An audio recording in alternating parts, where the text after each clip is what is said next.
Hello and welcome back, everyone, to another episode of Heart of the Cast. I'm Farfa, and here is. Josh, hello. Yeah, we are back again with another episode. This time it is 34, 35. God, we are trucking through these over a year's worth of content. Almost, anyway. We don't have a real topic today.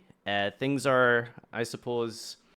Well, there's lots of like little mini things going on. There's lots of like small stuff happening. Yeah, there's not really anything major happening at the moment. We've had Rage of the Abyss drop in the TCG a couple of weeks ago, and now it's a little quiet until Bonanza drops next week, right?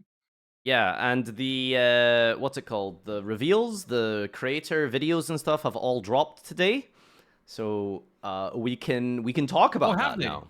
Yeah, they Oh, were that's all that's that's so cool. Okay, so we can actually mention it. Okay, that's good. yeah. So this is the first part. I suppose that hmm we can maybe spend some time talking about that because Yeah. um there is so many reprints in this set. There are so many freaking good cards. We could just Mm. begin straight off the bat. Like, I suppose we should maybe talk about initially some context here. So the set was leaked, and as you all know, we cannot talk about leaks.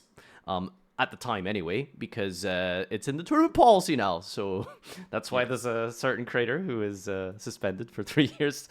Not that they care or whatever, but if you leak, and even if you aren't the first person to leak, you can risk getting banned. So I'm sure a lot of you have been joining our streams and mentioning on YouTube all of the stuff about the set and the quarter century things that occurred. But no, there was someone who managed to get a hold of the stuff early, and now they are going to prison, most likely. um, but we have a full set here, and we're ready to talk about all the good reprints in here, which I'll just say straight off the bat, this is a huge W. The set is insane. It's Yeah. crazy. But my biggest disappointment is, like, you look at this compared to the tins, it's like, what were the tins doing, man? I think that's the main criticism that people have, right? Like this set is coming out very, very shortly after the tins. Like, how long has it been? 2 months is my guess. I don't actually exactly Isn't it remember, more but recent than that?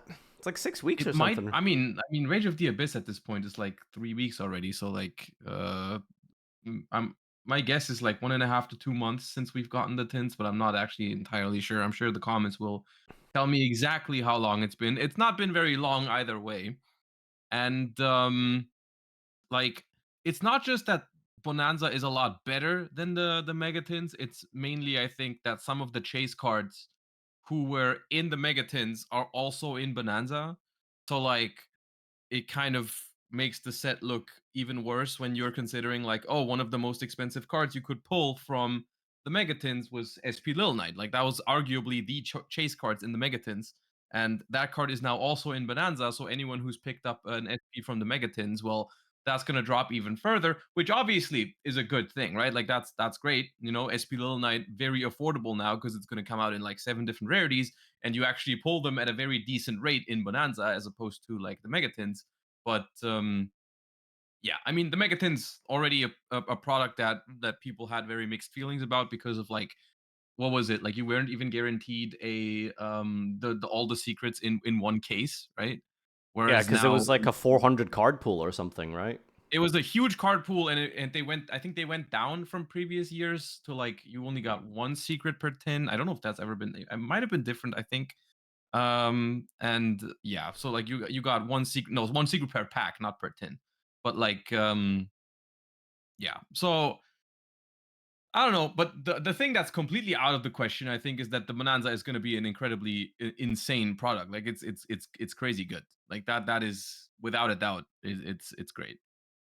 Yeah, so the structure of Quarter Century Bonanza is so much better, at least for the modern cards anyway, because there is 78 total cards, 78 or probably like 80, I think, now that we've gotten some updates from the creator reveals, hmm uh, which is quite a small pool for, what is it, like 8 packs, or is it, sorry, 8 cards in a pack? Is it 9 cards per pack? I thought it was five. Is it only 5? Okay, so basically, so it's 4 out of a 80-ish card set, Yeah, pool rather, yeah. and then the other card in the pack comes from a pool of 200 Time Wizard cards. Yeah. So Which are some are more, some are older than others. Like there's some relatively recent ones. Like I think what was the most recent one I remember? I think Engage. Engage is one of those. I mean, En- at this point, like you Nostalgia. you tell me Engage is 6 years old, I'm gonna lose my shit. But it actually is quite old. It's You such know. a weird card to put in the nostalgia portion. Like, yeah, it's technically Yeah. quite old at this point, but it literally just got second place at a YCS. I mean, to So, be fair, I think they're using this. They're calling it nostalgia pool, but I think in reality, it's just because, like they said in one of their announcements, like they just want to get a bunch of cards printed in QCR while they still can, hmm. because apparently, word on the street is that quarter century celebration will end eventually. Which I'll believe it when I see it. Okay, but You said there's um, still 23 years left, didn't you? no, that's what I mean. Like I don't know. At this point, like I think it's very funny that quarter century celebration has been going on for this long. But I mean, eventually it might end. So I think when they announced Bonanza, I think it said something along the lines in the announcement of, we want to get we want to make use of this quarter century rarity and get as many cards printed for the people that like them in that rarity.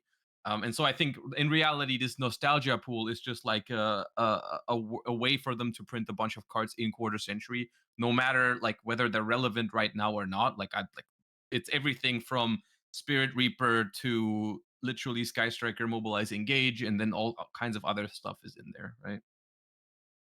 Yeah. And I think the 200 cards like total thing I think is maybe whatever. It's just like there will be definitely a couple of chase cards in there that are going to Mm. like significantly uh spike the prices of some of the cards, right? Because it is a lot and it's one card in the pack.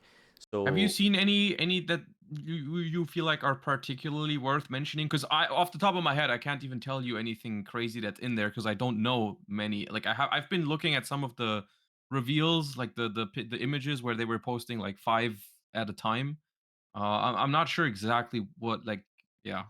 well, I was trying to think of like the most expensive Time Wizard cards, and I don't know Hmm. if they're in here or not. Like, we mentioned Yeah. before, we're still looking for Dust Shoot, we're still looking for um the Metamorphosis as an example. So I'm not Hmm. sure. I watched like I think it was Cyber Knight's opening. I saw he got like Graceful Charity. Oh, so they do have banned cards potentially. That's nice. Yeah.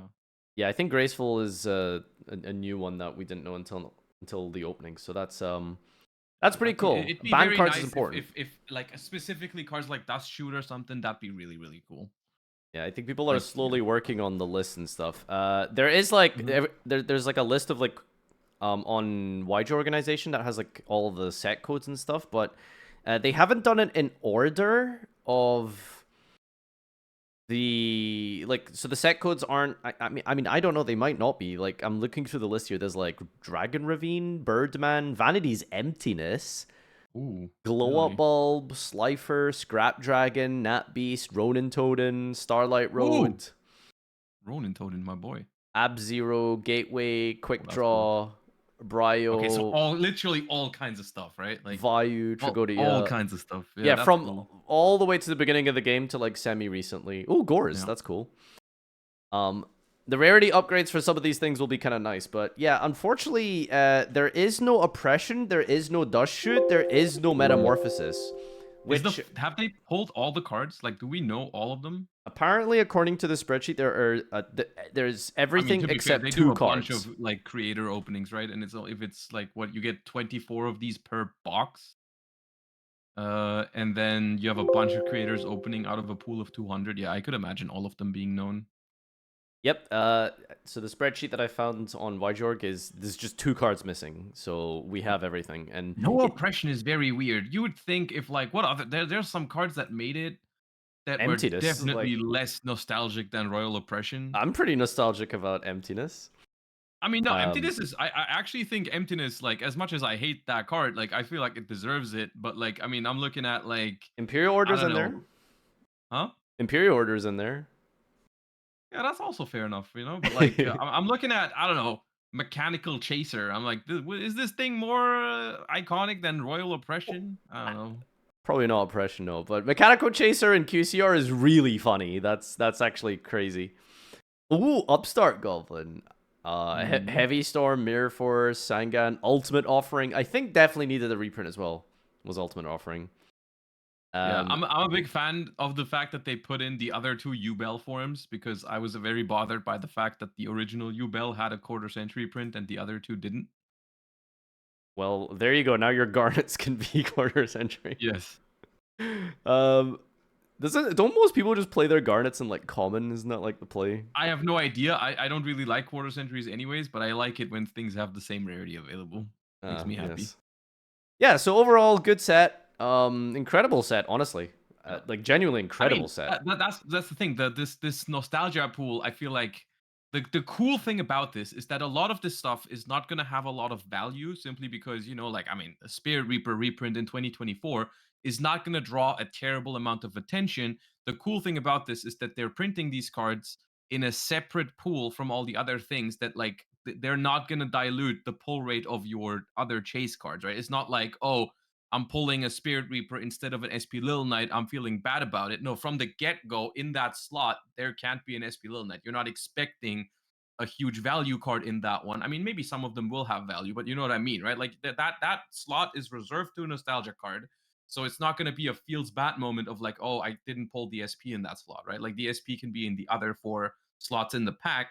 And so the thing that's even like for modern Yu-Gi-Oh players, the thing that's much more worth talking about is the card pool of the main set, the 78 card pool that you're going to have the other four cards be, right? And so I'm just scrolling through this because off the top of my head, I can already name a couple of cards that are obviously chase cards in the set, like SP Little Knight, Triple Tactics Thrust is in there, which is another really good reprint. Bonfire is in there again. We've got Wanted and Dia Bellstar, which you could have kind of guessed, right? Because Dia Bellstar was already announced, and so like the Wanted was, I feel like, a very easy, educated guess. But like Colossus, which was a card that's been going up, and a lot of other like basically it's just another rarity collection type set, right? With a lot of good cards. Not every single card is crazy, but for the most part, it's a lot of really good reprints. Heatwave was getting expensive, you know. Yeah, no, for sure. Grass, for example, hasn't been printed since Yeah, true. forever. That too. Yeah. I think Protoss. Did you mention Protoss? I actually didn't. I was Yeah, just scrolling through. I missed Protoss. Is it here? It yeah. is here. Protoss is reprinted, which is I That's think was sick. also oddly expensive. Yeah. Ideally that card shouldn't have been on ban, to be fair, but That is a fair point. we Yes. are we are here. Isn't it like kind of funny that the Dragon Rulers are in the main card pool, but not the nostalgia card pool? Like, I love that so much. I do do you? think it's weird. I no, I love it for the reason that I'm not a huge fan of the quarters. Like I like getting other rarities of cards. I love the fact that they are available in all the other rarities because every card that's in the main card pool is available in all seven rarities, so you can just pick, right? Yeah, Like so the advantage is you can like choose the rarity that you want to play your that you cards in, which prefer, is right? But nice. for me personally, I've been getting some of my staples from Rarity Collection in. Originally I liked Collector's Rare the most, but then I realized I don't know. At some point, I felt like if everything in your deck, like all your hand traps, are collectors, to me it feels a little bit too much. So I've been slowly downgrading them to the just regular secrets. So for me, that's what I'm gonna be looking for my staples. But yeah, I like the fact that everyone can choose for themselves, basically. And if you guys are going to be buying your singles, make sure you get them from Card Market because we are both technically Card Market ambassadors now. So you can. What does technically mean? Well, I guess my first day is today, 1st of November. So Okay, we're on the Card Market train. So nice. best place to get your singles, ladies and gentlemen. Yeah. So that's the summary of Quarter Century Bonanza. It's very cool. It's a great set, and yeah, I hope they do this again. My theory with the nostalgia cards is that I don't think they, and it kind of makes sense. I don't think they want to make like a Time Wizard set. I Yeah. think if you flood the market with all these Time Wizard cards, no one is going to need to Mhm. buy new product because there Yeah. is probably a lot of like Time Wizard only Yu-Gi-Oh players at this point who Yeah. only like and that's the thing. Once if you're a modern player, you're gonna buy like new cards all the time. But if you're a Time Wizard Mhm. player, you're not really gonna buy new cards. Maybe occasionally you'll buy a rarity bump in this scenario. So I have a Yeah, that's why feeling. it's smart, right? That's why it's smart to make them all shiny. Because, like, if there's a reason for you to get a new version of a card, then you might actually get someone to spend money who Hmm. already has, I don't know, an old version of any card in that card pool. Yeah, so my theory going forward is that they're probably going to drip feed the Time Wizard cards. Hmm. So I think Dust Shoot, Oppression, Metamorphosis, those kind of cards, I think we're going to get um Metamorphosis in like as a nostalgia pool in like a some future set in 2025, and Yeah, then eventually they'll do that with Dust Shoot, and that's my yeah, theory for it, because it's a good way for them to probably boost their sales of current modern products, but also yeah, like appeal to a wider audience. yeah. Which sucks in some ways, but is also really cool in other ways. I mean, as long as we're getting a reprint of Metamorphosis, I can kind of get behind it. Like if they think it's not worth it yet to make a set that's only dedicated for Time Wizard, then I think doing it in the way that they're doing it in Bonanza is perfect, because they're not, like I said, they're not doing it like the cards are not competing with the chase cards for modern Yu-Gi-Oh players. They're all we're basically getting the best of both worlds in a way. Yeah. Like I have no doubt that this set is going to perform. It looks great to me. Similar like Rarity Collection 1 was crazy. Rarity Collection 2 was still good. I think this one is also in the same vein of like those two sets, somewhere in the middle between the two probably. I don't think it tops Rarity Collection 1, but I really hope that we're going to get more of these types of products in the future, even past quarter century celebration, right? I think I really hope that these reprint sets are doing well for them, and that we're gonna get more of these in future years. Yeah, more would be great, because I think a lot of people just want to see those cool reprints. Yeah. Let's move on to like some new cards. I figured we'd probably talk about it together, since it's Hmm. so much drama has been stirred up by. I'm gonna blame your chat for it specifically. But there's a What is new. this the link for? Yeah, this is the new Dark Light Okay. Link 4 that was revealed. I find it very funny that you're referring to it as drama, because I didn't really hear anything of it until you Well, said it one so time when you I joined your chat. so you reacted to it first, Hmm. and then the next day I reacted to it. Yeah. So I was absolutely gassing this card up, which Yeah. let me just, I can't even remember the name of it. What is it called again? Bukao or something? It had a weird name that I didn't really I'm understand. trying to like find the exact card so we can at least give some context. Yeah, I'll Um, find it. all right, chat quickly. Find me the card. But anyway, there's a new Link 4 that's been revealed that's coming in Supreme Darkness. Is it in Supreme Yep. Darkness? It's part of the Evil Twin lore or something. We're getting Oh, is a. it part of the lore? Actually, I thought it was just like Maybe I could be two making at the that end of up, but it. I think it has something to do with support of the tactical tri decks. Um, it's something to do with that. So it might not be lore specifically, but they did do I a found it. thing, some synergy with it. Yay! Okay, Abao good. Aku, the lightless shadow. You want me to just read it Yeah. for Let's context for go everyone? give the effect real quick. All right, so it's a Link 4 Dark Fiend, 2800 attack, requires two monsters, including a Fiend, and says you can only use the first and second effect once per turn each. The first effect is during the main phase. Quick effect, you can discard one card to activate one of these effects. You can either destroy one card on the field, or you can banish this card until the end phase. And if you do, special summon a light or dark monster from your graveyard. And the second effect is during your standby phase, you can draw cards equal to the number of different types among the monsters in your graveyard. Then place the same number of cards from your hand on the bottom of the deck in any order. So basically, second effect is more like a little mulligan. You're not actually getting card advantage from it, but you can just draw like 3, 4 cards and then put the same number back. So you basically get to pick your draw. It's like a prosperity in your draw phase, in your standby phase rather. Yeah. And yeah, then you have this quick effect which lets you discard a card to either destroy non-targeting or like banish it until the end phase and revive.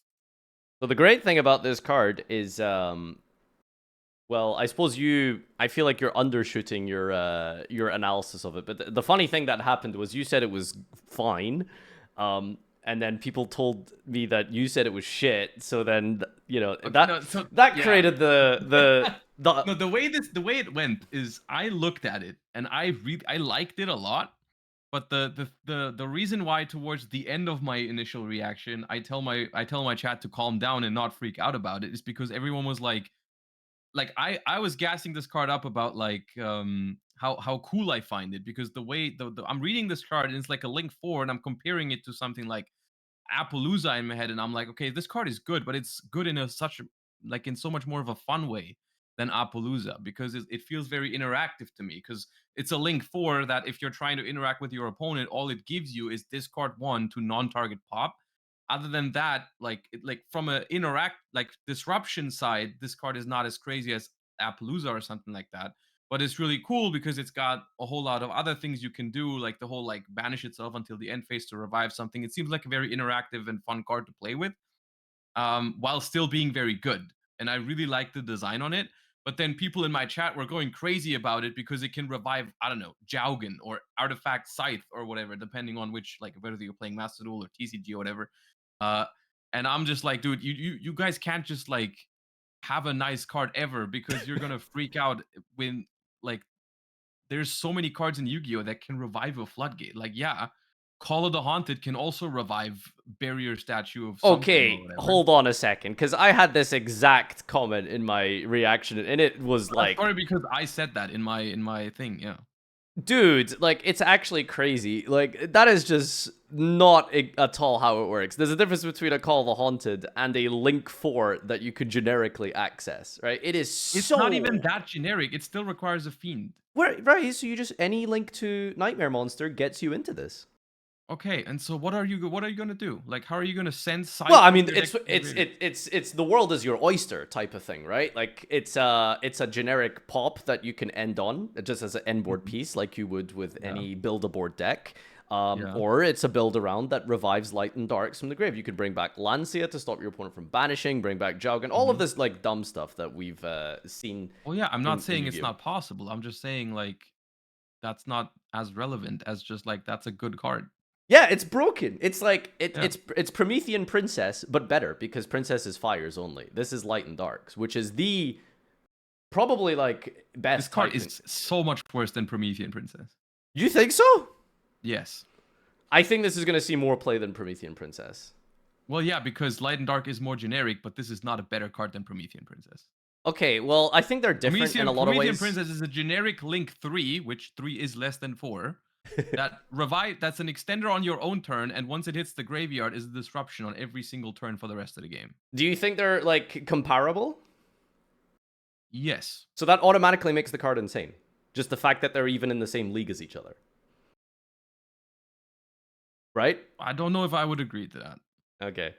Well, my prediction for 2025 is I think that this card is going to definitely see a lot of meta-defining plays across the next year. I think there's...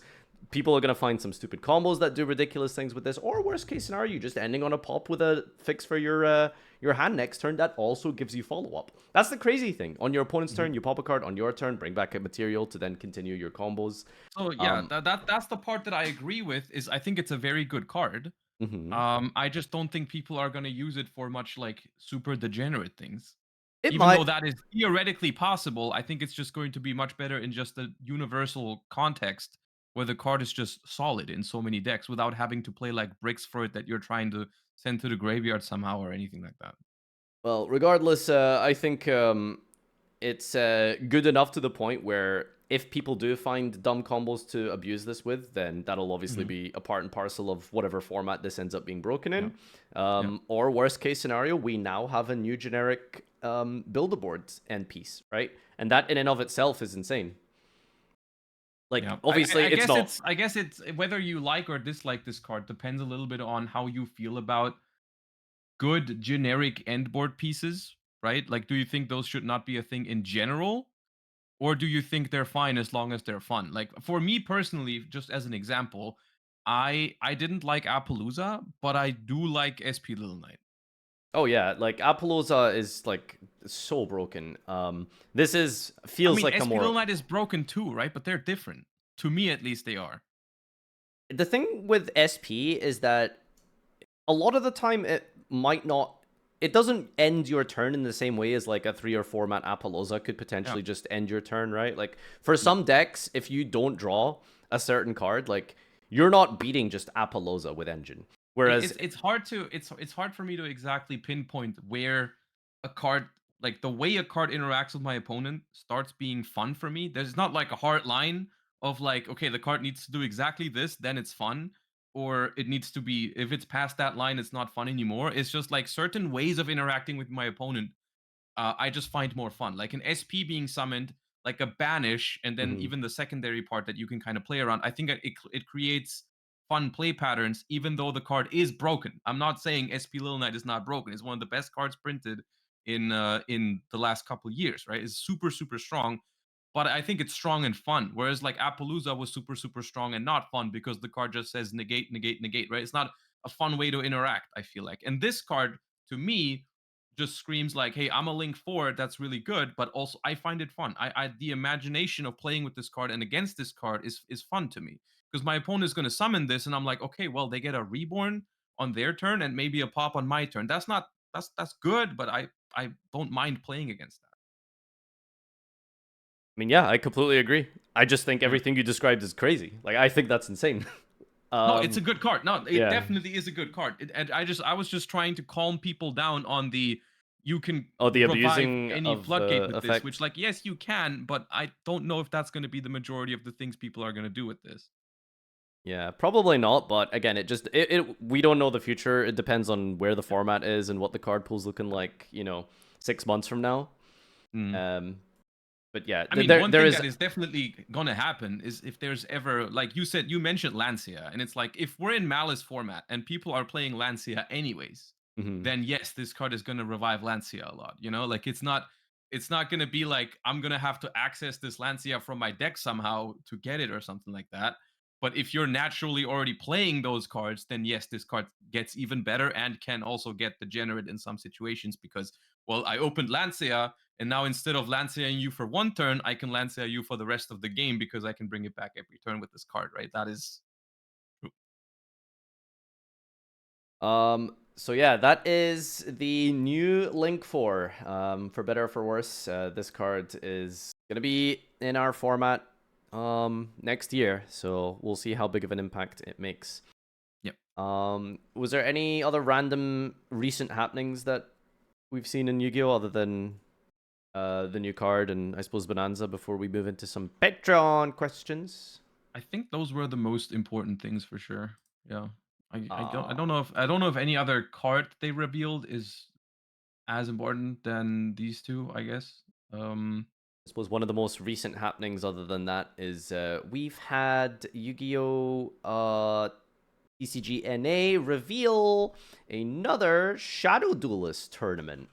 I mean, you were a very big fan of the first tournament. Yeah, I just think that the crossover between Zayn Malik fans and Yu-Gi-Oh players is too good of a hot market to miss out on.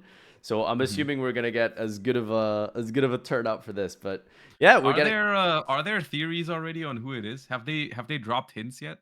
Yeah, they've dropped one clue. Mhm. I don't know if it's like daily or something. What was the first clue we got? It was I haven't seen it. I saw that they announced it, but I haven't seen the Oh video. I yeah, haven't so watched the video. they said that he has taken multiple titles. Oops, Okay. I accidentally played that on the podcast. Yeah. Something about taking titles. So people are theorizing it could be a wrestler. A Uh wrestler. yeah, and he also plays the guitar, so I mean, there you go. We have a guitarist who takes A wrestler titles. that plays the guitar.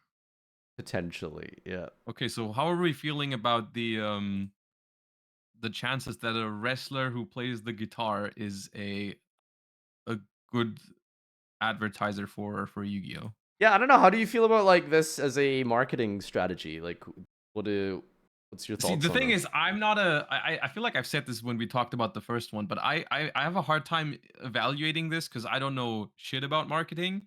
And I don't know if it's like because people said like, oh, Zayn Malik fans are not really Yu-Gi-Oh players typically, right? There's not much overlap. And I'm over here thinking like maybe that's a bad thing, or maybe that's a good thing, because then you're reaching people that aren't playing your game yet, and those are technically the people that you want to reach, right? So I can't I really can't say if that's a good or a bad thing. Like I would imagine like any random wrestler out there, um, which I don't know many, dude. I remember the Undertaker from when I was a kid, Let's but go. like I don't know if their following probably doesn't include a lot of Yu-Gi-Oh players, right? But like maybe there's potential for them to become Yu-Gi-Oh players. I don't know. Maybe. I don't know. If you believe wrestling's real, then you might as well believe in the heart of the cards. I'm just saying. So, like, there's a possibility, right?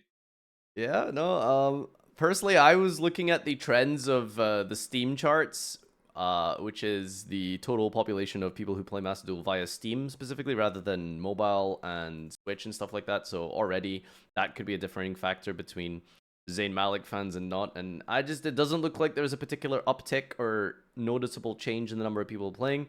But marketing is important for one of the things known as intangibles, which is you could spend a whole bunch of money on marketing that doesn't directly get you any new players, but by creating a psychological element in society, you have essentially made that the standard for your product. A good, crazy example of this was during the middle of the 20th century, Coca-Cola was one of the biggest companies today. Well, not was, but is one of the biggest companies today that benefited from this. It was a completely revolutionary, crazy thing to do at the time, which was, oh, we're going to make an ad for Coke? And we're just going to get these random celebrities, these random things, and just put Coca-Cola there, like Santa. Like, did you see, like, for some reason, like, Coca-Cola is, like, now synonymous with, like, Santa, or at least it was during, like, the early part of this century, where, like, I don't know how it is in Germany, but yeah, there was, like, Dude, this I've huge... heard. I have no idea if it's true, but I heard that he's red because of that. That is your brain doing that because of Yeah, the I couldn't insane even amount tell of... you if that's true or not. That might be a complete like myth, but I've heard that before. That Santa is typically like we associate red with him because of Coca Cola. So that is one of the examples of just millions and millions and millions pumped into a product for no seemingly real gain Yeah. So what you're saying until... is that didn't pay them. They didn't get that money back at the time, but like it Yeah. has long term. Okay. Yeah.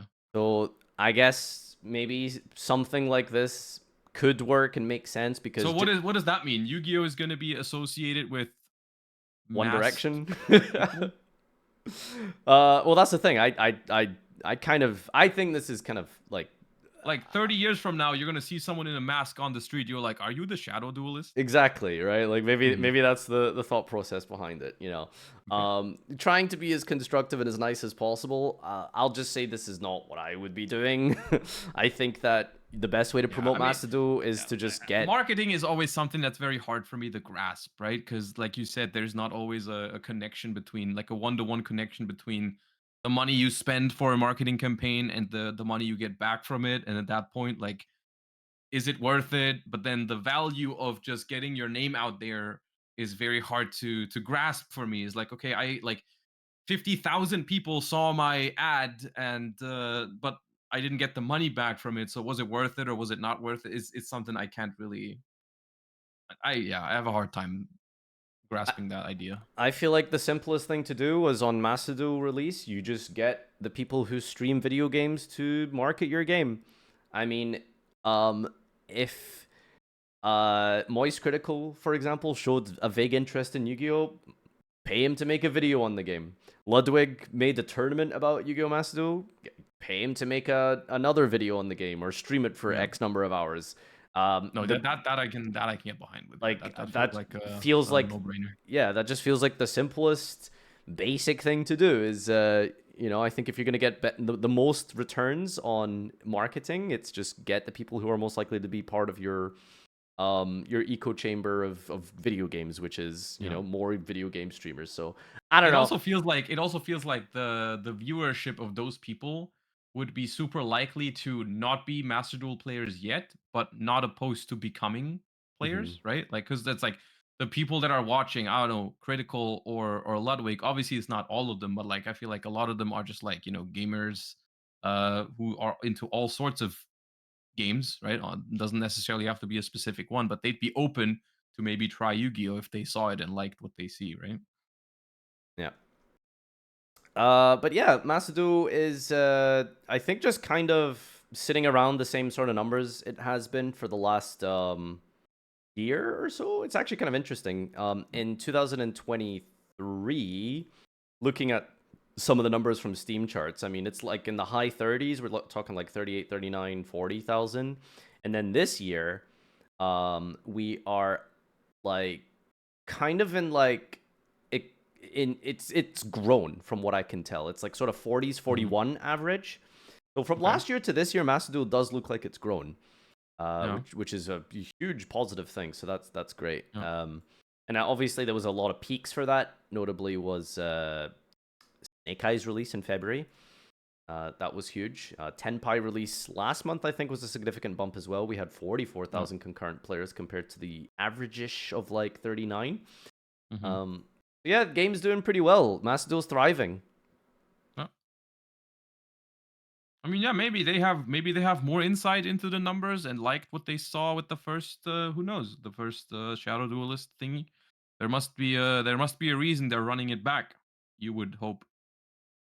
Yeah. Let's get into some Patreon questions, which you can contribute a singular dollar for once per month to the Heart of the Cast Discord. So let's pick up some random questions here. We've got Shokan asking, if you had the option, would you play in the OCG? I think that's one of the interesting things about Yu-Gi-Oh! Is like alternative formats and other ways to play the game aren't really advertised, and there isn't really a way to play them. And if there is a way to play them, there isn't really a benefit to play them. Hmm. So I mean, would I play OCG? If I was in the OCG, I'd play OCG. But other than No, I that, think I think their question is, if you could, would you switch roles oh, like with an OCG player? Would you rather play OCG than TCG? I think for sure I'd rather play OCG than TCG. Really? I think it's mostly like the what's it called? Like it's really weird because like Maxi like exists. Yeah. But I think Maxi has proven that it's like whatever after playing Master Duel for so long. Nah, that's not true. I disagree on that. Oh, you still to this day get like mega triggered off of Maxi? I don't get mega triggered by it, but I am 100% convinced that I would have a better time playing Master Duel if that card was banned. Oh, for sure. It's like you would objectively have a better time, but the off, Right, so Maxi is not whatever. Like, the reason we're playing Master Duel is because it's like awesome and cool to have a simulator for Yu-Gi-Oh on the PC. That's great visually and all that. It's a great experience to stream.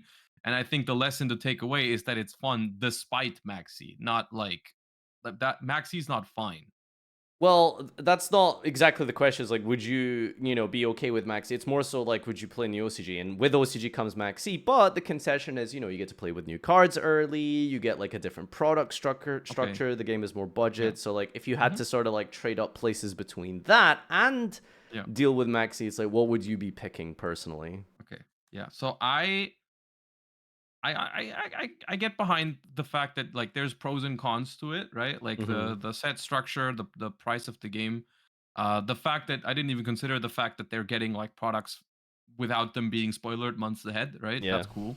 Um, for me overall, I still like all these things matter to me, but the thing that matters to me the most is ultimately which format do I think is better, and that's the one I would like to play. And I do believe that the TCG has the better format. While it has its own set of problems, but I still overall that's the one that I personally value the most. So I think I would, if I had to choose between the two, like if I could just choose OCG or TCG, I would always choose the TCG. But I do see that there's valid reasons.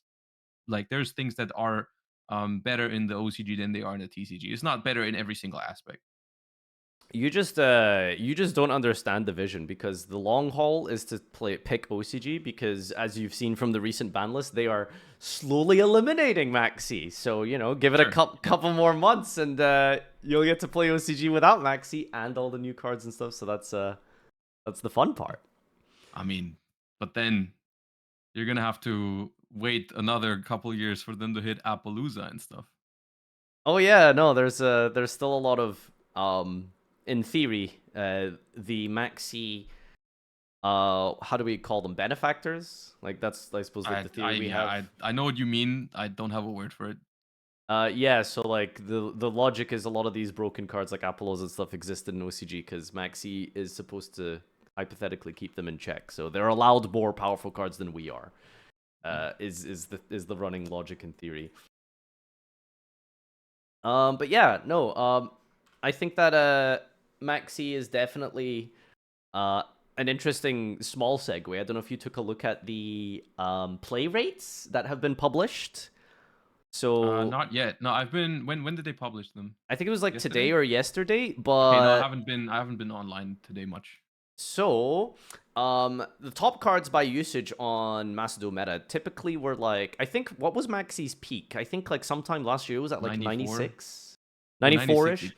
So now Maxi, and just since the last report, has dropped 5%. Maxi's usage is down to 84%. Isn't that crazy? 84? It is now 84%, down from 89.7. And for The anyone who hell? wants Why some is it context, 84? so the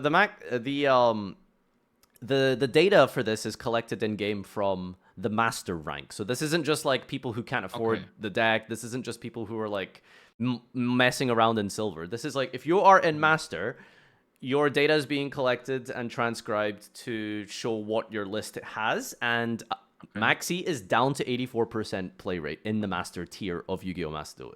Isn't that crazy? It is kind of crazy. I mean, it's still very high, but of course that is still way lower than I feel like it should be. I mean, maybe I don't know. I personally I'm thinking of my own experience since 10 Pi release. The only decks I've taken Maxi out of were some of the decks that I made specifically to beat Tenpai. You know, I had a great time on certain days when I was just noticing there's a bunch of Tenpai players. I would just build a couple of decks that were specifically designed to beat Tenpai and only Tenpai, and just had some fun bullying Tenpai players.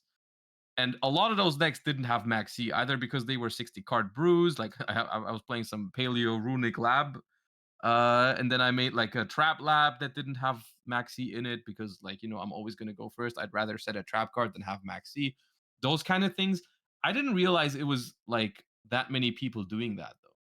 Oh yeah, the card has fallen off. He is washed up. Maxi sucks. I suppose the reasoning is if you're playing against Tenpai, you know, there's only so much value you can get from drawing Maxi in a battle phase. I Well, guess, right? yeah, that is true. However, I think if you're playing a regular deck with a bunch of cards that it can draw into, like Ghost Ogres and stuff like that, you should probably still be playing the card. But yeah, I guess maybe another argument is like if you get shifted when you go first, Maxi is just another dead card in your hand. Those kind of things. And funnily enough, talking about the Master Duel ladder, I suppose recently we've had the top 10 deck lists for last Yeah. season Oh, from I saw Rated that Duels. post on Twitter earlier. I was like, what the hell? Yeah, so the best deck in the game, technically, if you want to look at it that way, is piloted by SCS Ling at a grand total ELO of 1905, which is an absurd number. That's crazy. What's Yeah. the ELO you start at in rated? Is it like 15. 14? 15? Okay. 15. So yeah, that is a crazy, crazy high number to achieve. Playing Yeah. Ritual Beast. So I mean, if you were to tell me pre-release of Ritual Beast that Ritual Beast would get #1 on ladder in a format with Maxi, I would think you're unbelievably like unhinged. Yeah. I that's crazy. And further than that, he's not playing any of the Nemesis cards. No And Protoss, I love no that so much. Colossus. I wish I could be this strong, but I'm not this strong yet. I haven't unlocked those paths. Because I've been trying to learn some Ritual Beast. I've been playing it a lot. I've been getting better with it, but I started learning some of those lines, including mostly Protoss and um, Colossus. Mm. And I haven't unlocked the skill yet to consistently like outgrind people with like the Baguska lines and stuff like that. But it's a very cool concept in my head to be able to play that deck and perform with that deck without those cards. Because in my opinion, whenever the non-floodgate build is the more optimal one, that's a good thing. Yeah, the crazy thing about it as well is you know, you mentioned Baguska, but I'm pretty sure that is like the win condition. It's like Baguska, Ratorai, and a Link 4. And the Ritual Beast, sorry. Ritual Beast Steeds. So I Yeah. have a Banish, a Pop, and Baguska is like It should apparently just. often have either Apple or SP or IP next That's to the that as funny well. thing I though. He think it didn't play has Apollousa enough. either. That's You didn't play crazy. Appaloosa? No Apollousa, no Masquerena. Hmm.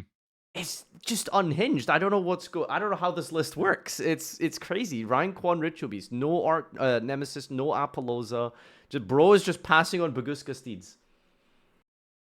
Well, Baguska is really good against It 10-5. is, yeah. But I don't know. I just thought maybe like every 10 pie list and top 10, by the way, they're all running Imperm Droplet, which Well, yeah, yeah. makes sense, of course, but I mean, I, yeah, I'm just kind of blown away at this Ritual Beast list, honestly. I might just try it and see if Yeah, it's and just better. somewhat surprisingly, the most, uh, I suppose, populated list of the top 10 for Master Duel Ladder is strangely Voiceless Voice. Yeah, that's what I was referring to. That's what I thought was crazy because um I made a tier list like a week ago for Master Duel, and it got me thinking about a bunch of different decks again. And when I looked at Voiceless Voice, I was like, you know, technically this deck is to me it felt a little underrepresented because I barely ever see it anymore. So I was like, this deck is probably better than people think it is, but it's still not crazy. Like I put it into like, I don't know, the middle of tier 2, somewhere around that, you know? Mm. But like in my opinion, that deck is solid. I don't think it's bad. But I find it crazy that apparently so many players just choose to play it and ladder with it so successfully. It's something that I have to really try it because I haven't played it in a while. I might have to just give it a try again and see why people like it so much. Because you would think that that's because it maybe does it have a good matchup against Tenpai? Like maybe. Well, I suppose if Tenpai makes you start, um, you can just set up Skull Guardian relatively simply, even through hand traps, right? And Yes. outing an untargetable Skull Guardian is like, I mean, how do you even do that in Tenpai? It's literally just droplet or bust, I suppose, or I mean, you can also just if you can cook, you can also run over it with a 6K trident or something. yeah, but I mean, doing that through all of the just the one card combo of like the Soravis that negates the summon plus I I that mean, the Soravis is actually the one that I think Tenpai can really struggle with sometimes because you can't always chain it in a way that your synchro summon happens as chain link 2. yeah, it's really stupid And that that's like a combo. That's like one of the quote unquote more skillful parts of Tenpai is I suppose playing against voiceless voice. But do you want to explain really yeah. quick what the fuck that's about? So Soravis negates what's the word for it? Is it inherent summons? Built in is the technical official term. Built in. All right. So you if a special summon happens as chain link 2 or higher, then Soravis can't negate it. Hmm. Similar to some other cards out there, like I think Thunder King Ryo works the same way for all the old heads. Um, so what Tenpai can do if they have, let's say, they have a Chundra and a Pydra on the board in the battle phase, if you go Chainlink 1 effect to Synchro Summon with Pydra, and you just bring out your Synchro 7 as Chainlink 1, then the Soravis can negate and banish. But if you go Chainlink 1 Pydra, Chainlink 2 Chandra the Synchro Summon, then they won't be able to do that. And it's similar when you're playing Centurion, for example, when you special summon Primera on your opponent's turn, for example, and you go Chainlink 1 field spell the synchro, Chainlink 2 Primera to search, then they can negate it because the synchro summon happens Chainlink 1. However, if you go Chainlink 1 Primera, Chainlink 2 field spell, then the synchro summon happens in Chainlink 2 and they can't, it basically misses timing. And it works the same way with IP Masquerena against those sort of cards, right? Like if IP Masquerena is Chainlink 1 and you perform the Link Summon is Chainlink 1, it was the last thing that happened, so those cards can activate. Yeah, so I think the official way to look at it is you miss the activation window to use the Zoravis, basically. It technically isn't a timing issue, but yeah, that's pretty much what you said. So that is how it works. Yep.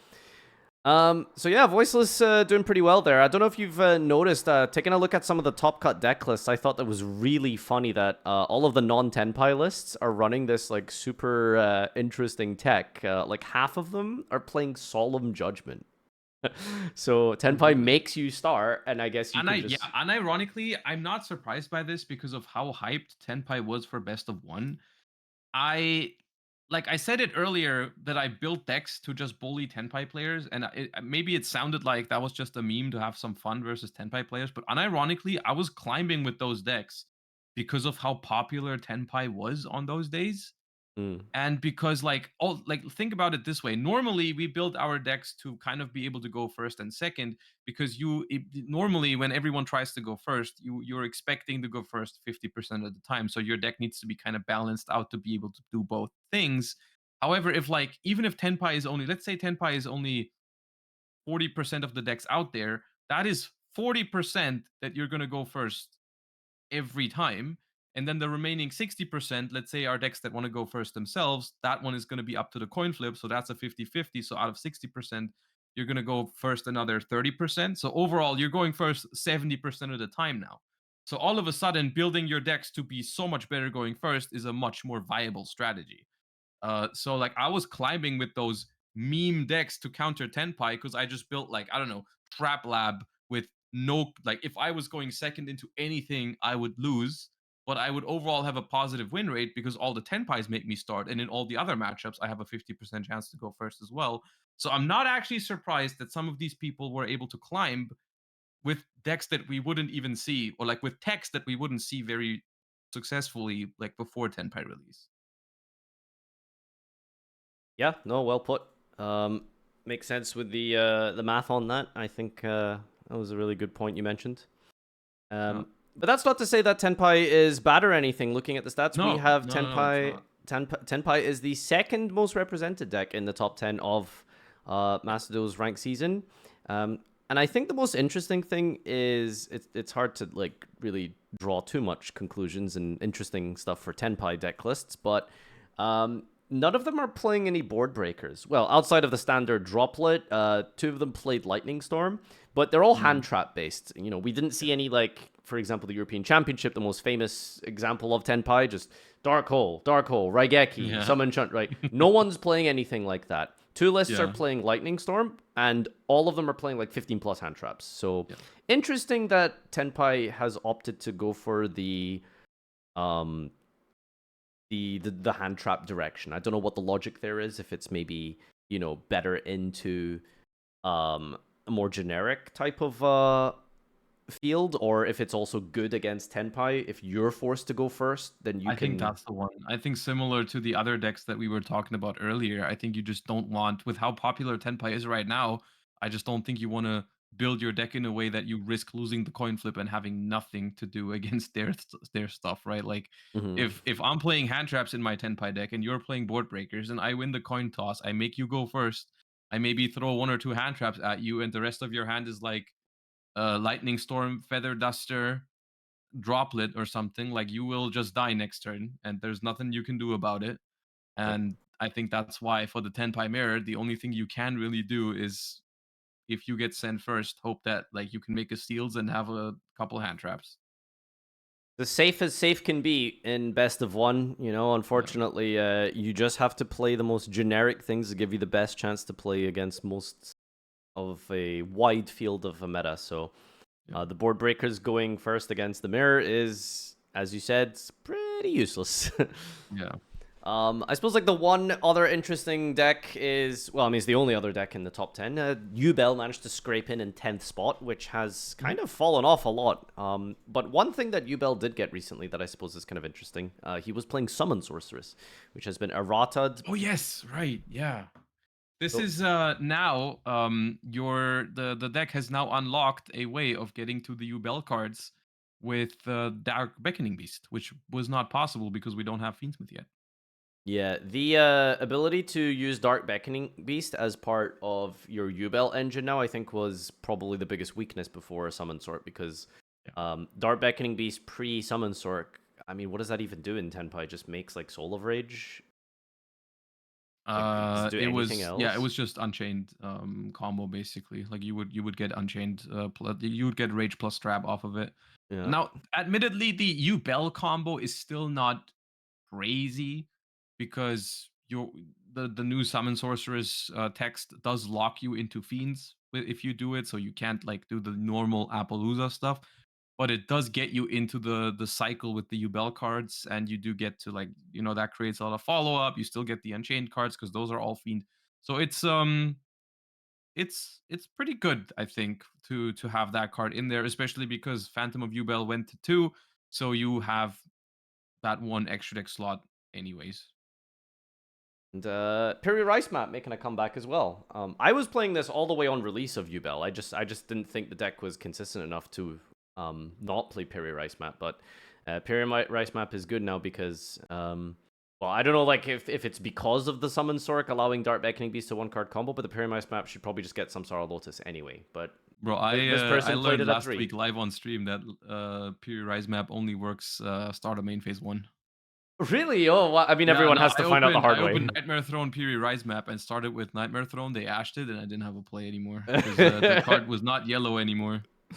No, why is it not yellow? What's the other? I think it's Extravagance is a popular one. Yes, that's also start of main phase 1, the I same as like heat and cold wave. Yeah. I had to trip up over that once to learn that. That's the good thing about misplaying like that. You do it once, you never do it again. Oh yeah, you do not forget about that instance. Yeah, like right now, whenever someone mentions Piri Rise map, I'm thinking of that moment now. Let's go to some of the other Patreon questions. Do you think we're getting any closer to a combined format, or are OCG TCG still too different? I think if any of the formats are going to be closer together, I just cold take, but I think OCG TCG will never ever be combined. But I think there is maybe a world where Master Duel becomes one of the formats, maybe. Okay. Well, I agree with you. I don't think we are looking into a future where the two are going to be the same. When I say the two, I mean TCG and OCG. Simply because I think the release schedule is always going to stay the same. I think we're always going to have TCG exclusives. I think we're not going to completely catch up on the card pool. But I do think there's a world, and I do think there's two things that would need to happen. Number one is Maxi. Number two is some of those really oppressive and generic extra deck. Not even just extra deck, but also main decks. Like they still have, I think, Scythe, which is crazy. Hmm. Those kind of cards that are basically justified by Maxi existing over there. If they get rid of those, I think the two get more comparable in terms of just the way we build decks, right? Because the philosophy, how you build a deck and what you think is good, is different in the OCG than what it is in the TCG, right? Decks need to do different things in their format than they need to do for us. And so that's why I personally am a fan of the concept of the Mold Charmies hopefully replacing Maxi, because if we both have this sort of environment with Mold Charmies legal, Maxi banned, and hopefully the OCG getting rid of some of these powerful staple cards, then that would still have a lot of really good implications. Like, for example, they can't just design any crazy, stupid archetypes that are only justified by Maxi, and when we get them, they completely like blow everything out of the water.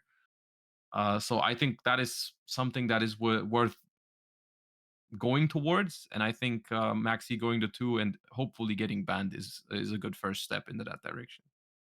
It would be cool. I think I would love for us to just completely emulate OCG bar Maxi. Yeah. Um, but I don't know. I just think with the way the marketing and the release schedule and just probably how profitable is in the TCG, I don't think there is any real benefit to combine them. So I think that's Yeah, I kind of don't like think my theory combining behind is it. what they're looking for, because I do think they also feel like the markets are different and all that kind of stuff, you know, like even though, right, we are pointing out that some of these differences we are not a fan of, I do think they probably have their reasons why they think it's better to handle one market that way and another market another way.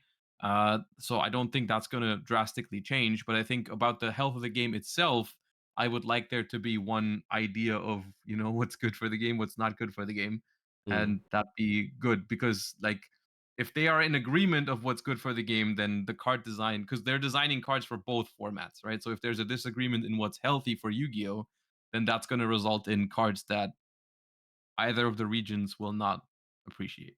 Mm. Um, what do you think about Master Duel being close to one of the others?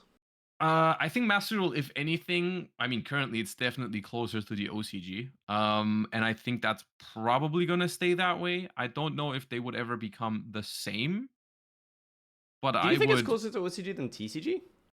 yeah. Hmm. I just think the Why card would pools are far too different for Okay, Master. no, that I mean, yeah, I guess that's true.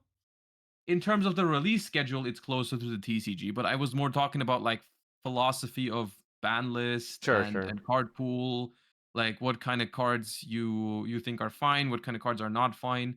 The only difference I think is that they ban more often in Master Duel with regards to like the rarity of a card, you know, like trying to hit a rare card instead of an ultra rare or something is something that obviously in the OCG they don't do, and that's why I don't think they're always going to be or ever going to be exactly the same. But I've always felt like the philosophy was closer to the OCG with all the consistency hits and limits and semi limits to random like common cards. You know.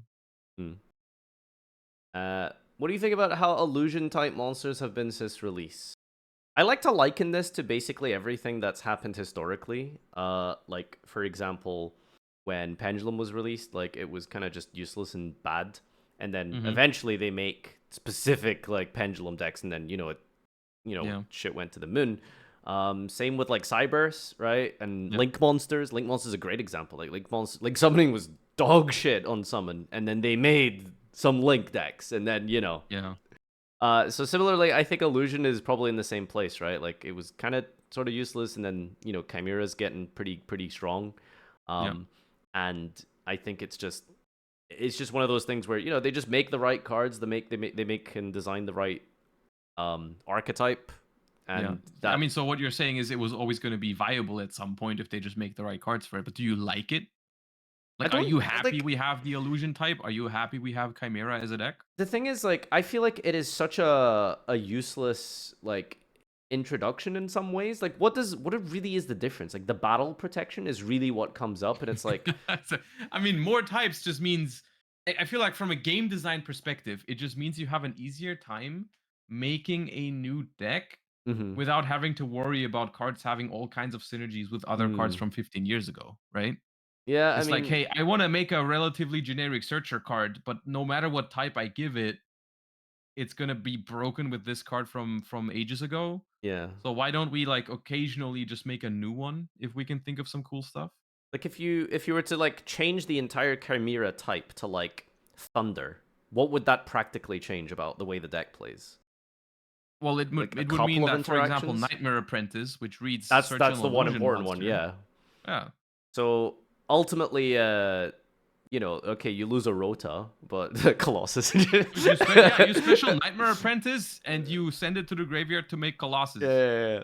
But like, No, you know what I mean, right? Like it's that I think that's the idea why you want to occasionally make. Also, you have like more possibilities with how you make those cards look, right? Like how if they're all thunders, they have to look differently than if you make this new like, oh, it's kind of like spellcasters, but not really. mm, And it's also probably the hardest to make spellcaster support because that is one of the most popular types, right? So I feel like they wanted something that's kind of like spellcasters, but not really spellcasters because spellcaster support is dangerous. Yeah, that kind of thing. it's the The same only story with beef, dragons, isn't it? Right? It's like here's yeah, dragons. it's the Oh, same let thing with dragons. Like it's probably why they made Worm, to be yeah, honest. worm, and then um, that just became its own type of thing. So Exactly. Like I don't think it's like I don't think it's a coincidence that like Worm is kind of dragons but not really dragons and Illusion is kind of spellcaster but not really spellcaster because mhm. I'm pretty sure both dragon and spellcaster are the most probably the number 1 and 2 next to warrior, but like those are the three most common types, I'm pretty sure. So it's difficult to make new archetypes for those decks over and over and over and over again without them eventually being super abusable. The only beef I have with illusions, it's not really not game design wise has no real impact on the thing. It bothers me personally is the fact that they started out all having this illusion trait to it where I read the cards for the first time. I'm like, oh look, it's an illusion. It can't destroy anything by battle and it can't be destroyed by battle. That's cool. I get it. And now not all of them do that. And I'm like, Wait, really? yeah, they stopped doing that. What's even the point? See, that's what I mean. I did It not. doesn't really matter, but not all of them have it anymore. Because I was about to bring this up. I was going to say my beef with the illusion type is they keep putting the mechanic on the card when that is the mechanic in the like No, it's not the mechanic anymore because they it started doing not doing it anymore. yeah, it's so silly because I feel like okay, when they introduced illusion, they should have just made it like a rule of yeah, illusions can't be destroyed by battle, right? And then that would be fine, and Yeah, then that's just a rule you learn about the game. I yeah, guess it would be a little bit weird if you were a new player to be like, why is it not destroyed by battle? And you just have to like trust your opponent. But the thing that annoyed me about it is like the text bloat, and that's one of the biggest okay. issues No, I that's personally. fair. That's fair, but I still like that it was there because it made sense. Logically, yeah, it makes sense, but Yeah. if I was to, put together a chart, a priority system of problems with Yu-Gi-Oh and how to fix and make and break and grow the game, it would be like I think text bloat would probably be like Yeah. top 3 problems in the game for me. Yeah. So that's See, now we're going into this whole this the topic of this should have probably been a keyword at some point. ooh, yeah, You know, keywords. they could Yeah, have that's an just made idea. it like this card is an illusion, period. In the Mhm. effects, this would have been like very few words. Mm. And if you know what it means to be an illusion, then you know if you are one of the knowers, right? Um, I don't know, like it says piercing battle damage, for example, like those kind Mm. of things, right? Yeah. Instead of like if this card battles a monster, neither this card or the opponent's monster can be destroyed by battle. You know, it could have just said like this card's an illusion, right? Yeah, that would be a good But yeah, takeaway, a good compromise. but that's a different topic. The thing I was the my point is that they This started card doing is that. not real. Sorry. See, they started putting that effect on there, and I liked that, even though it did bloat the text. But I liked that because it made sense and it was kind of a fun little gimmick of the entire type. And now they've started making cards that don't have that anymore. Mm. Which was already my beef with the first. They made an illusion vanilla, and I'm like, that nope, not that doesn't work. That's not cool. We didn't need that. I suppose this is a cool segue because what are your thoughts on the sorry, what do you guys think the next step is? What are the things that you would like to change in the next year? Potential master rule, etc.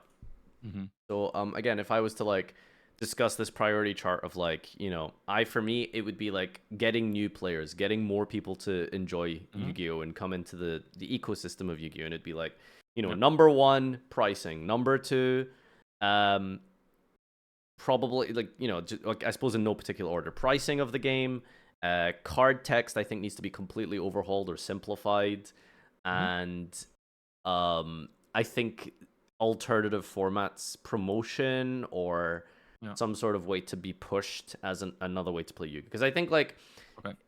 modern Yu-Gi-Oh is such a love or hate type of thing. I think people like it or it's just too fast. Like people generally like are used to some of the outside of Yu-Gi-Oh card games, like mana Hmm. games, like things that are slower, things a little bit more easier to wrap your head around. Like I Yeah. don't know if you've ever just played another card game. I mean you have obviously, but like you Yeah. just feel as a Yu-Gi-Oh player, it feels like a cheat code. Like uh, Yeah. it's crazy just how easy it is to get into other card games and to beat other players with other card games. Like when Yeah. Because you you're when used to stuff being more complicated. yeah. I Yeah. just think simplification is whatever Hmm. shape or form that takes design Yeah. wise. I think that's the correct goal for Yu-Gi-Oh is Hmm. simplification. Yeah. Uh, yeah. In some ways, I agree with you. Because what I was gonna say is, or what came to my mind first is, I was just looking at it through the lens of current format Yu-Gi-Oh. You know, Mm, how would I like it to evolve in the next year? mm, And I think my one takeaway from 2024 is that I feel like it's been a long time coming that I've been discussing this on some of my videos as well, but like I really think we as a community, and I hope them as a company, learned something about one card combos and the power level of one card combos this year.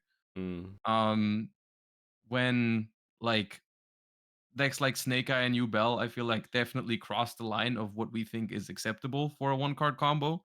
So I'm hoping that we can tone this down a little bit in the future, that we can make good decks.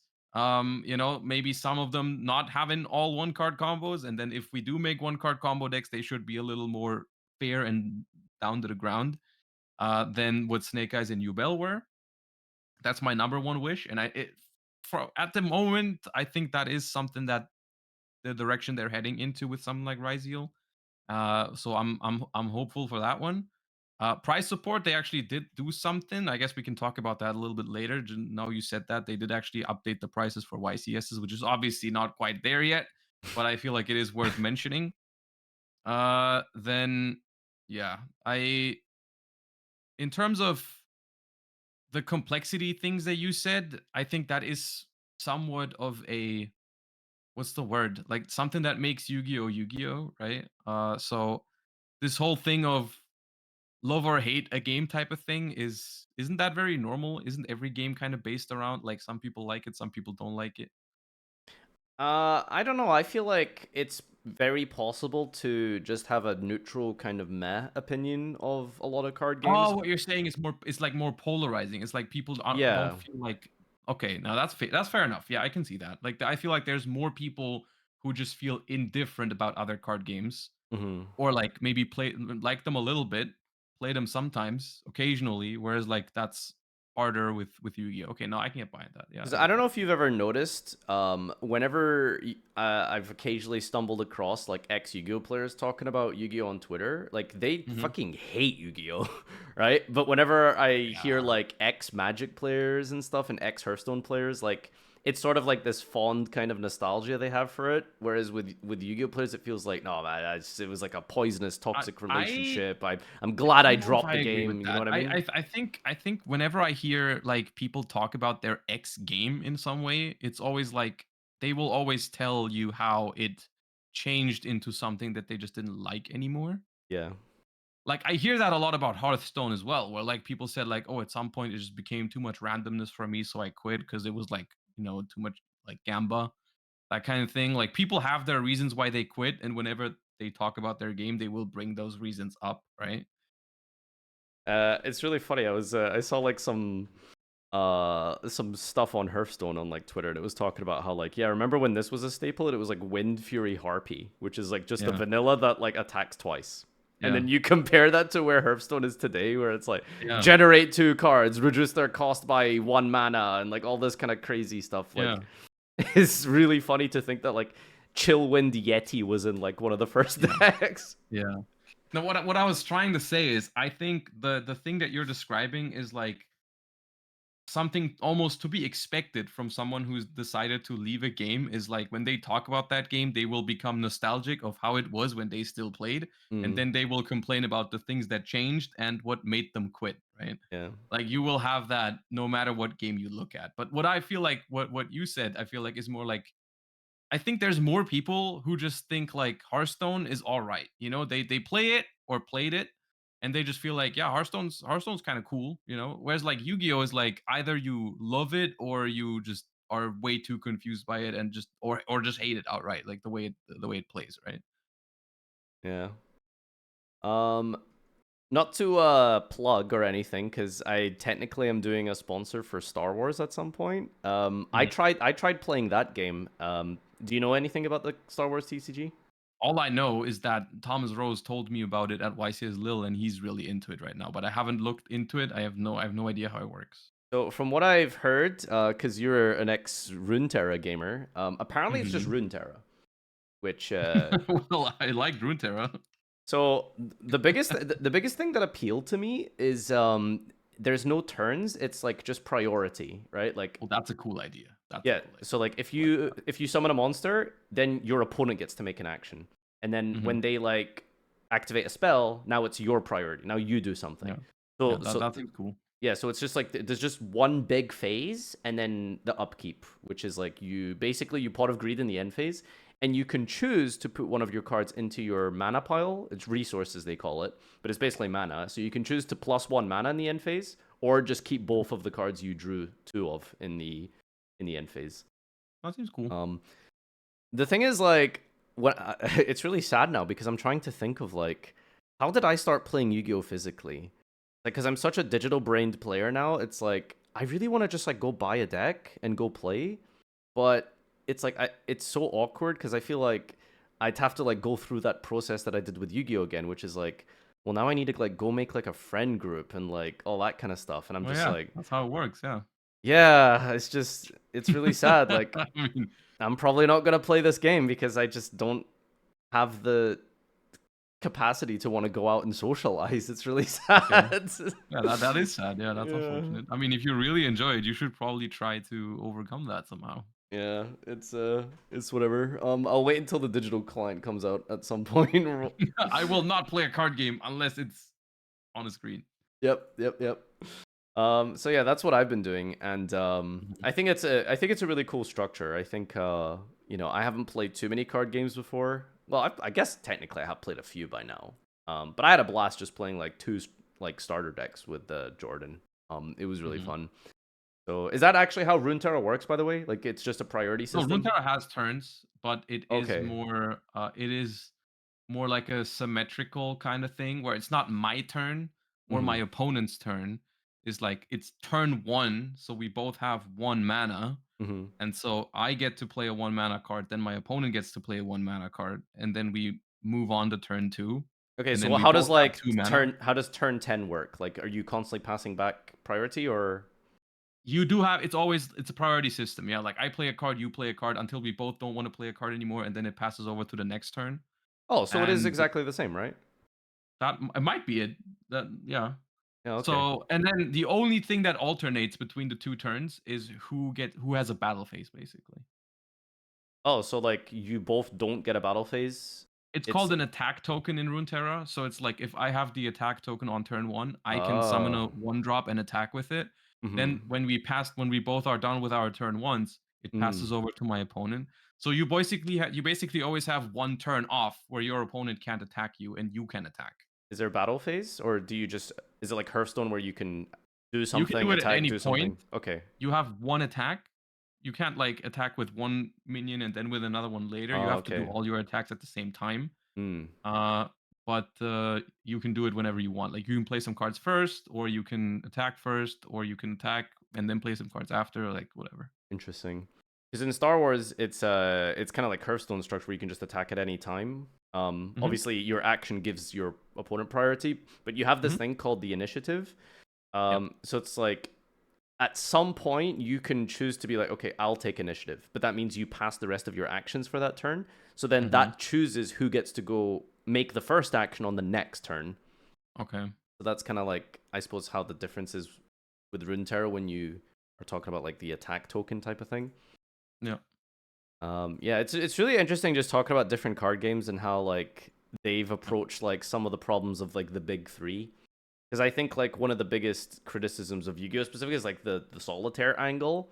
So it's like, oh wow, what if we made a card game where the interactivity is like baked into the mechanic of the game, where Yeah, because actually, there's not like my turn and then your turn. It's more like we both play at the same time, kind of hmm. thing. Yeah. Have you tried the new Pokemon game? I haven't. Okay, you've heard of it, Um, right? I've heard of it, and like a month ago when people started posting images of it, because it like I think it like for some reason released in Australia or something Yeah, earlier. it was like New Zealand or something, like a month Or that earlier. So people were downloading the Android thing and jailbreaking their phone and all that kind of when I technical stuff. saw that, I didn't know it was like New Zealand only. I tried to check if it was there, and I was gonna try it, but at the moment, I just didn't want to put another thing on my phone that I'm just gonna spend too much time on. But it looks kind of cool, but I don't know. Like I'm already caught up enough with like doing my Duel Links dailies and stuff like that. I want to spend more time on my phone. Okay. Yeah, that's I mean that is reasonable. I think from what I've heard, I haven't tried it yet. I did want to actually just do a quick stream with it or some point. Yeah. Um, but I've from what I've heard, it's basically just a pack opening simulator. Is really what they're trying to like encourage is just pull some I Pokemon. I've actually looked at some videos and from someone who's played the actual Pokemon TCG before. Hmm. It feels like a very very simplified version. Okay. That It's could be a cool literally way for like me to try get into it because I've never really I think I've played one it would game of Pokemon. it's not complicated at all, I don't think. Hmm. And it's very very comparable to I think Duel Links in the way that like early Duel Links was literally just like such a vanilla version of Yu-Gi-Oh, right? Hmm. Like you remember when like in Duel Links it was literally I don't know, some sort of skill that would put a field spell onto your board that would boost all your Yummy vanilla dinosaurs to 1900, wetlands. and then you would have like 5 trap cards in your deck, and then that was it, right? That is Hmm. basically to someone who's played the real Pokemon TCG before, that's how that version of the game looked for me. Okay. Which I like to be fair, if you look at Duel Links, that is also how that started, and that got more complex and stuff like that over time. So I'm willing to cut it some slack over that, right? Like I'm sure they're eventually gonna add more interesting cards to it that shake up how it works. I feel like it's probably best to ease players into it like that. But at the moment, to someone like me who already understands the Pokemon trading card game, it didn't feel very intriguing gameplay wise. But the collecting portion is probably cool. Uh, probably cool is a nice political way to put it. I think that it sounds like they've designed the game for people to spend money on to pull cards, right? But hopefully I it mean, turns the cards look pretty. it. I might give it a shot and do a little review and see what I think. What I think about it, because it would Mhm. be because from what I hear from Duel Links players is early Duel Links was like, oh, just golden age, just amazing, just nice and simple, basic I don't know, gameplay. man. Like that nah. No, Gameplay wise, nah, dude. You just summon 1900 dinos and then like well, why would people play Duel Links over modern? Right? It's because they want a simpler experience of the game. I No. mean, but there's a point where it's too simple. Hmm. Yeah, I don't know. I've played LOB mirrors, and that shit is miserable. I don't know how Bread has those decks built, but holy crap. That's what I mean. Yeah, that's fair enough. I'll give it a shot at some point, see what it's like. Caveman Yu-Gi-Oh! Yeah, that's the that's the word. All right, let's see. Let's wrap up a couple more of these. Preparation expectations for your first YCS regional. Things you wish you knew heading to your first one. What I don't know what I wanted to know it like Well, 13 years what ago. would you have done differently going to your first major event? Major event can even be regional, I suppose, right? Because I mean, contextually, like your first Bro, regional I is a don't even major know what deal I too. did at my first regional. That's like 15 years ago or longer. Well, I remember mine actually. It was only 9 years ago. Okay. And honestly, I feel like I was pretty relatively well prepared for my first regional. Mhm. I was playing a real deck. I was playing Fire Fist. I'd done some practice online. I found Mhm. like, I tuned this deck list that I found from someone who topped YCS Toronto, I want to say. Mhm. Um, so yeah, I think I actually I did a really good job for my first event. I think That does seem like way more than anyone should be expected to put into their yeah, for first sure. like bigger tournament. Because I feel like I don't know. The more I'm thinking about it, the more I feel like you shouldn't be attaching that many expectation to yourself when you're going to your first kind of a tournament. Like, because the main thing that you want to do when you go to any kind of thing for the first time is just see The like get the experience. experience in there, like take the experience in and see if you like it, see if you enjoy that thing, and the drive to start performing at those is always going to happen on its own if you enjoy what you're doing. Like if anyone tells me they're going to their first regional tomorrow, I would tell them to not like force them to expect anything of themselves. Like just try to enjoy it, try to see if you like the game, right? Yeah, no, I think with the addition of Master Duel, I think it really depends on how you want to approach it. Because I think you can learn a lot about the game at a base level from playing Yeah. online and getting some practice beforehand. Hmm. Um, because technically that's what I did at the time. I got some practice before, got to play Yeah. around with the cards before I invested in them, before I bought the Hmm. deck. Then I was Yeah. like, okay, cool. No, I like this deck. I'm happy with my testing, which was playing at 100 rating, which is Yeah. not really great testing. But then I was like, okay, cool. I'll go buy the cards now. And yeah, I think I did pretty decently. I got 14th place, which I think is quite Pretty good. nice for your first Yeah. regional. So that would be my biggest advice for anyone is like do a little bit of practice, do a little bit of research. Yeah. Especially in this day and age, there is just an abundance of information. There's like spreadsheet combos for the most dog shit decks you can imagine, and you will find a community, you will find resources for Yeah. people who love that deck and want to make it as best as they can, and therefore you transcribe that information into the way you play, and then at your regional, and yeah, Yeah.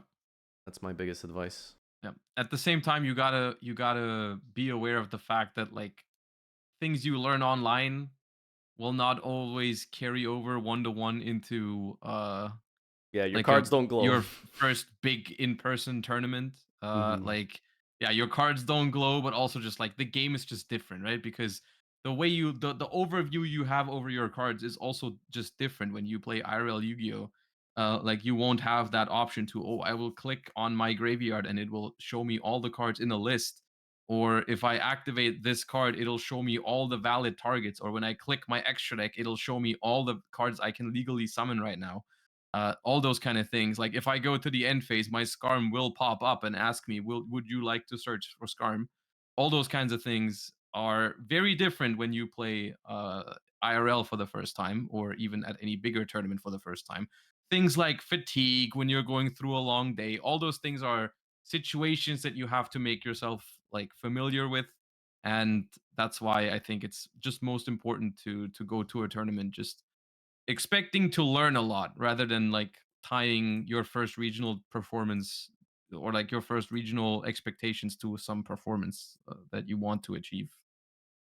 That's a really good point. I think the number one thing as well is uh, outside of like the physical, the actual Yu-Gi-Oh itself. My biggest advice is you need to like understand that you are doing something that feels kind of like physically intense, right? Like you are playing all day long. The drain on your mental capacity, Yeah. like playing like especially in modern Yu-Gi-Oh, where like you are going to time every round unless you're playing Tenpai or something. Like that is a huge tax on your fatigue. And so my biggest advice when you go regional, go to YCS, always get a big breakfast, bring some bananas, they're great energy boosts, stay hydrated, take a snack. I think it's quite common, at least where I live in the UK specifically, regionals tend to have 1 hour lunch breaks. So if you We have don't a often have that over here. It's not standard, I okay. think. But yeah, I've been to tournaments that have it, but I would say most tournaments don't have that. But So assume you aren't going to get one, and do make sure that you bring something that can yeah, provide sustenance throughout the day, because yeah, one of the biggest hindrances I found to like my performance at my first major event was nationals. Like hmm it was a rough day, and like yeah, I don't think the venue was very well prepared for terms of food and stuff like that. So hmm make sure you take something with you, and really take care of yourself on the physical side. Get a good night's sleep, all that kind of stuff. It's really important. yeah. At the same time, we say those things as if they're like super obvious. I still struggle with those things sometimes. Sometimes I'll go to bed too late, or I will not eat well enough throughout the day and have a headache by round 5 or something like that. That happens. 100%. Yeah. So make sure you do all that good stuff as well. Even the most seasoned players forget when you're that dedicated to the game or whatever. Like just sitting playing Master Duel for like 4 hours in a row. Like stretch your legs. Don't strain your eyes. Even if you're not going to a tournament, playing in a Challenger Cup, like do get up from your chair occasionally, let the blood flow. Yeah. So that's something to do. All right. I think we have got through a decent amount of this.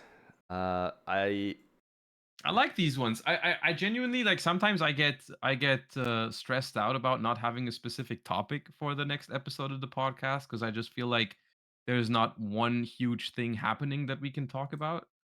But then whenever we do this like this, we just talk about a whole bunch of stuff that's been up lately. We get some questions in there, and I feel like it's a pretty chill session with some good yapping. So there's a lot of I would just I would like to hear feedback on these kinds of episodes as well, yeah, for sure. because obviously we don't have like a flashy guest or one huge topic that we're gonna yap about for an hour. But I feel like we get a lot of good talking points in anyways. So I've just been wondering how people feel about these. Yeah, for sure. Let us know in the comment section, in the Discord if you're a Yes. Patreon. And I think obviously the best thing about Yu-Gi-Oh is the fact that it's a living, breathing game that's always got something going on, some drama, some product, some event, some thing to discuss and talk about. So over the course of every week, it feels like there's something to bring up. So thanks everyone for tuning in. Thanks everyone for subscribing to Patreon, especially if you are in the Discord server. And just as a technical thing, because I sometimes get occasionally a DM or two every week about, hey guys, I can't get into Discord. go to your Discord settings and connect your Patreon account. If you sign in, it's completely automated, so you don't need us to like filter that for you or anything. So. Okay, before we before we hop off, someone in your chat just told me that the next DC Cup date has been announced. Is this true? Oh, I completely forgot about that. Yeah, so hope Is you're. it actually like the 20 to 23rd December? Yeah, I hope you don't have any Christmas plans, Josh. But No, I'm happy about that one because I don't think I have plans for that yet. yeah, I so mean, it's kind of weird because it's right before Christmas. the But I was 20th. a little worried because I have obviously YCS Bologna is coming up, and I'm also going to YCS Anaheim. So I was really worried They would about clash. it. Yeah, and so now I am kind of relieved, but I can't help but like think about it. That's kind of a weird like date for it. But okay, I guess I mean I don't. I think I'm free those days, so that's cool. Apparently, it was Christmas time last year as well. Well, I think it was, but was it like one day before Christmas? Like, dude, I'm gonna be a zombie on Christmas Eve, but that's okay. Yeah, that's what Christmas Eve is for. So, uh, that'll Yeah. be some interesting content. Are you gonna stream it again? Probably, yeah. I've been, like I said, I've been hyped to do that because I obviously didn't really have the motivation, the drive to do it the last year Yeah. because it would have kind of been for nothing. I'm not built like Ryan Yu, basically, is what I'm trying to say. Like I didn't have it in me To play a to Duelist Cup do for that to my fun. body when I was already qualified. And then I missed the one during Lille, but I do think I want to do that one. Yeah. Okay, sick. All right. Yeah, so the Duels Cup has been announced. The stage 3, the 3-day grind is literally the weekend before Christmas. So 20th to 22nd, I suppose. Well, Monday morning. 23rd is what they said. I don't know exactly. Yeah, 23rd, which I is guess it Monday depends on your morning. time zones. Yeah. All right. Well, get to practicing. What can we expect before then? There's like maybe a world where Fiendsmith comes out. I feel like Melodius is definitely going to be legal, right? Because that was Legacy of Destruction. So how many packs are there before that? Like how long is the Tenpai pack around still? Like what's the date on that? When There are we sh expecting new cards anyways? there should be well, so it's at the end of the selection pack, which is what, isn't that like 60 days? Um, so 60 days after Tenpai. So we're expecting like one more set until then? I think there's definitely like a single another one set to come before the DC Cup. Yeah. I mean, I'm still wondering where the hell Melodius is. Yeah, 'cause I think that's probably the big one that's going to be Uh, out for it, because that just makes the most because people sense. are mentioning like, oh, White Forest and stuff like that, but I'm like, dude, there's stuff that came out way before White Forest, that we're Yeah. still missing. So 2 packs we're getting before the Duelist Cup. That's crazy. That is There like might. I mean, I think like we're gonna. I mean, we're gonna have a November ban list update. We're gonna have a December ban list update. We're gonna have one. I guess November and December pack is what they're saying. Fair enough.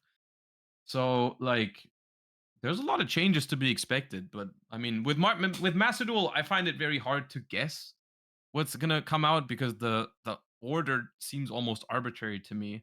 Like sometimes they release stuff like right at the same time, super late, super early. It's very hard for me to guess. Like, you know, watch it be Ryziel before Melodius or something. I don't know.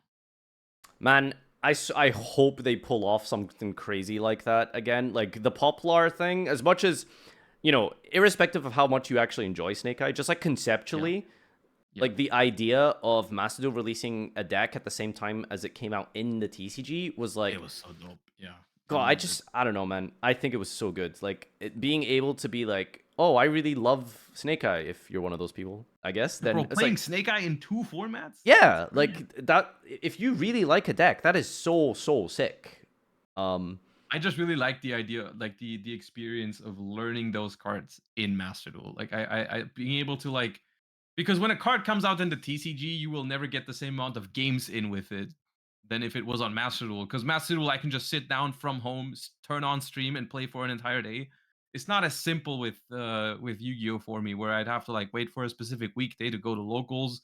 Because like none of my Yu-Gi-Oh friends live super close, so that they will just come over and we play for the entire day. mm, But with Master Duel, it's just so much easier. yeah.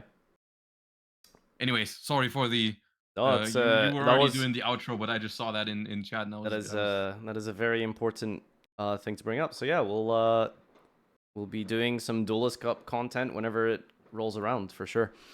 Thanks everyone for tuning in.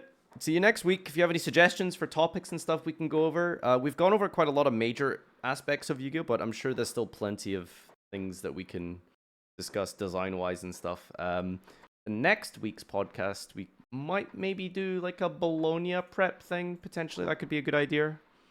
You Yeah, guys are down for that? I was thinking Bologna prep. Maybe we go over also. I think something that would be valid for the TCGs right now is we discuss some budget options for people to compete with, those kind of things. Yeah, for sure. All right, take care, everyone. Good night. Bye bye, and Peace. see you next week.